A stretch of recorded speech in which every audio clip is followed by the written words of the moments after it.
Tariff Day to all who celebrate.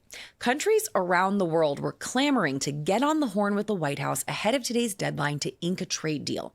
Any that weren't successful could expect a letter before midnight clarifying the tariff rate that goes into effect for their specific country, some of those rates as high as 50%. The president is using a 1977 economic powers law to impose these tariffs. And as you might expect, there are plenty of legal challenges to his use of it.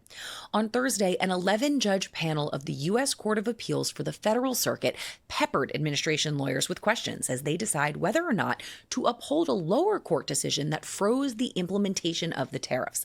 I know that sounded complicated. I'm confused, and I was the one who said it. In short, what this means is that even though today is the deadline, legal challenges could halt Trump from enacting his tariffs. So the deadline, it's not exactly the end of the story. As for the deals themselves, so far agreements have been made with major U.S. trading partners like the UK, Indonesia, Japan, South Korea, and the European Union.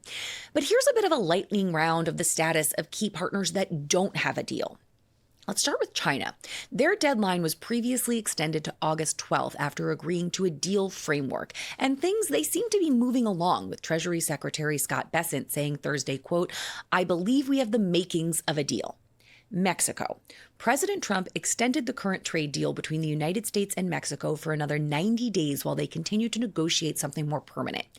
Canada, no deal yet, and no deal in sight. The president, not pleased. Trump even threatened to increase his fentanyl retribution tariff from 25% to 35% today. Here he is on Thursday addressing the situation with Canada, our largest single trading partner. Well, they have to pay a fair rate. It's all. It's very simple.